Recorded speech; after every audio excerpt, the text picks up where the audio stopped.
Hey, balanced and fruitful people, how are you? I hope that you are well and that this day is bringing you joy. Welcome to another Education Mondays here with Genesis Solutions and Consulting, where we provide therapeutic tools for balanced living. And today we're going to talk about the how skill from DBT, dialectical behavioral therapy, and the skill of mindfulness. So remember, we talked about the what skill last week, and the what skill is letting us know what we are doing when we're being mindful. So the what skill, again, as a recap, is ODP, and that is observe, describe, and participate. So the how skill lets us know how we are to be mindful. It gives us the ability to really focus in the quality of our mindful activity. So let's talk about the 3 steps and the 3 ways to be mindful. So the first one is one, mindfully, or with a single track mind. And that means to fully focus on what you're doing in the moment. If you're going to do the activity of taking a shower as your mindful activity, because that may be the only time and space that you have for yourself to just be, right? So if you're doing that, you're going to be in the shower still doing the what skills. So the what skills are done one at a time, but the how skills can be done together simultaneously.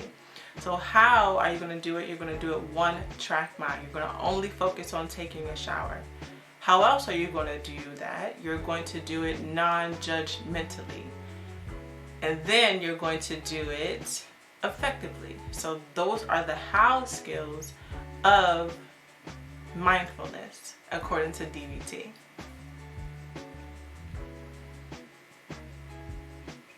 So let's break each of those down a little bit so we can hone into what that really looks like. So again, the activity of taking the shower is your mindful activity. And so the first step is to do it with a one-track mind. Once you get into the shower, even as you're preparing to get into the shower, being very intentional that this shower is for me.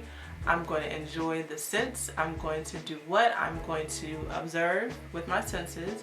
I'm going to then describe, and then I'm going to participate. How am I going to do each of those? I'm going to be one track mind, or one mindfully focused on taking a shower, or one track mind about smelling the scent of my favorite soap, which is lavender or rose. And then, okay, I'm smelling that. I can see the bubbles foaming up on my skin, and I can hear the water. So all of that you're doing with one track mind. You're doing it non-judgmentally also. So sometimes when we are trying to do something new, our mind wanders off. Or even if we're doing something that we've done before, the mind still can wander. So one of the things about mindfulness, and the big component that I want to really bring out, is the non-judgmental aspect of it. And that's important for us because when we're doing something new or just doing something that we've always done, we can venture off sometimes and our mind can go to something else. So you get in the shower, scrubbing, lathering up, feeling good, and then you start to think about, okay, I need to do this, I need to do that, I need to wash the dishes, I need to finish the email, I need to cook for next week. In that moment, bringing back awareness to what the activity is. The activity is just to take a shower and to be present. So once you've noticed that you have veered off, the journey back needs to be non-judgmental. So the journey back to that is to speak kindly to yourself and to be aware, oh, I started to think about an email that I need to send, but I really want to be refocused on taking this shower. So that journey back can sound like this. Wow, I noticed that I ventured off. Okay, let me breathe. It was a little hard for me to do. Let me come back. And then come back to taking the shower, participating fully in the moment, listening to the sounds of the water, listening for what your body sounds like, splashing in the water, all of that. You're going to bring your attention back to what you're doing so you can describe, okay, I can describe what I just observed. I just observed The water falling. I heard it. What does it sound like? It sounds very heavy, or it sounds like a loud thud. So being able to come back to that present moment without saying, girl, you messed up, or boy, look, you just ventured off again. You always do that. You never do what you said you're going to do. All of that kind of conversation internally can discourage us from finishing the activity. So we want to challenge ourselves to be more compassionate, to be more gracious, to grow, to finish what we have started. So that non-judgmental aspect of the how we are mindful helps us with being aware of how we speak to ourselves from that journey from venturing to returning back to the present activity. And so once we get back and are present back with that activity, the last part of the how is to do it effectively. So this is also important too, because when we're setting goals for ourselves, whatever that is, whether that's big goals or mundane goals as taking a shower, we want to make sure that we set the goal ahead of time. So if your goal is to hit your hot spots so that you're not funky anymore, identify what those hot spots are so that you know you've met that goal. If your hot spots are your feet, the back of your neck, your underarms, hit those areas. How long that takes for you to do that, you can determine that based off of your lifestyle, if you have children, if you have to do something else afterwards. But the goal is for you to take a shower with the intention of hitting those particular areas. Then you have a specific goal that you're going towards and you've met it. And this is important when we're doing other aspects of life, because when we set a goal without an end or a target, it may seem or feel like we haven't met anything, or there's no way of us measuring the success or how effective we've done something. So if we are going to set the goal of taking a shower and the goal is to hit your hot spot so you're not funky no more, then that's how you know you've met your goal. You did your underarms, you did your feet, you did the back of your neck. That is, you've met the goal.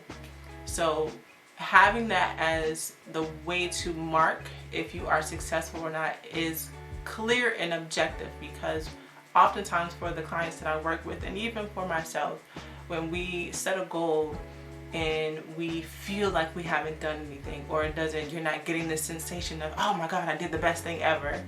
Did you meet your goal?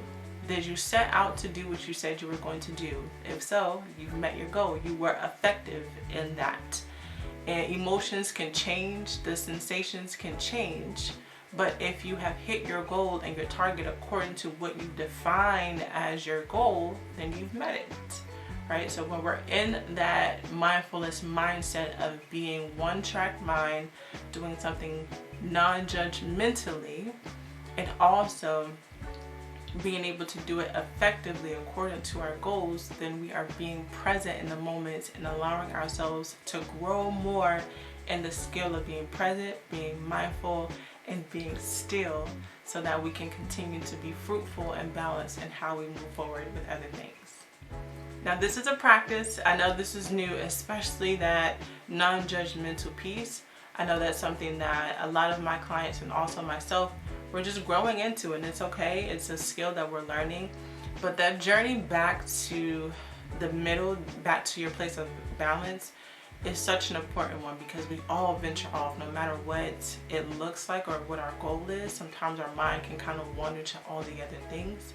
But the journey back and the conversation we have back to the middle, back to the beginning, back to our genesis, is going to be an important conversation and practice and skill that we develop, because it allows us to have the grace to grow.